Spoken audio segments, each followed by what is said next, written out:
ಆಗಿದೆ. ಈಗ ನನಗೊಂದು ಇಂಟ್ರೀಮ್ ರಿಪೋರ್ಟ್ ಕೊಟ್ಟಿದ್ದಾರೆ ತಹಶೀಲ್ದಾರರು. ಆ ಪ್ರಕಾರ ಈಗೆಲ್ಲ ಸರ್ವೆ ಐಡೆಂಟಿಫೈ ಮಾಡಿದ್ದಾರೆ.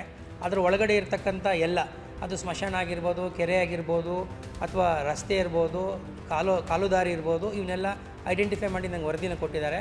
ಈಗಾಗಲೇ ನಾನು ಅವ್ರಿಗೆ ಡೈರೆಕ್ಷನ್ ಕೊಟ್ಟಿದ್ದೀನಿ. ಅದು ಸಂಪೂರ್ಣವಾಗಿ ತೆರವುಗೊಳಿಸಿ ಅದನ್ನು ಸಂಬಂಧಪಟ್ಟ ಇಲಾಖೆಗಳಿಗೆ ಅದನ್ನು ನೀವು ಹಸ್ತಾಂತರ ಮಾಡಬೇಕು ಅಂತ ಹೇಳಿದ್ದೀನಿ. ಪ್ರಾಯಶಃ 30ನೇ ತಾರೀಕು ಒಳಗಡೆ ಆ ಡೇಟು ಕೂಡ ಇಟ್ಕೊಂಡಿದ್ದಾರೆ ಅಂತ. ಒತ್ತುವರಿ ಅಲ್ಲ, ಅದು ಅವ್ರ ಒಳಗಡೆ ಇದೆ. ಅದು ಒತ್ತುವರಿ ಪ್ರಶ್ನೆಯಿಂದ ನೀವು ತಗೊಳ್ಳೋದು ದೊಡ್ಡ ಎಕ್ಸ್ಟೆಂಟ್ ತೊಗೊಂಡಾಗ ಅದು ಬರುತ್ತೆ. ಆದರೆ ಅವರು ಒತ್ತುವರಿ ಮಾಡ್ಕೊಳ್ಳೋಕೆ ಅವಕಾಶ ಇಲ್ಲ.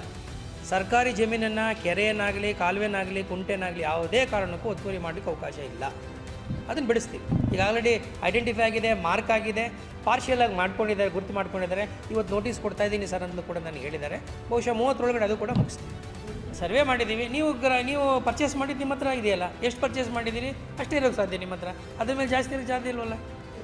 ಸೇಲ್ ಡೀಡ್ ಪ್ರಕಾರ ನಿಮ್ದೇನಿದೆ ಅಷ್ಟೇ ನೀವು ಇರೋದು. ಸರ್ಕಾರಕ್ಕೆ ನೀವು ಯಾವುದೇ ಕಾರಣಕ್ಕೂ ಸೇಲ್ ಡೀಡ್ ಮಾಡಿಕೊಟ್ಟಿಲ್ವಲ್ಲ. ಸರ್ಕಾರದ ಆಸ್ತಿ ಏನಿದೆ, ಸರ್ಕಾರಿ ಜಮೀನೇನಿದೆ, ಕೆರೆ, ಕುಂಟೆ, ರಸ್ತೆ, ಸ್ಮಶಾನ, ಇವೆಲ್ಲವೂ ಕೂಡ ಸರ್ಕಾರದ ಆಸ್ತಿ, ಸಾರ್ವಜನಿಕರ ಆಸ್ತಿ. ಅದನ್ನು ಸಾರ್ವಜನಿಕರ ಉಪಯೋಗಕ್ಕೆ ಬಿಡಬೇಕು ನಾವು ಅದನ್ನಷ್ಟೇ.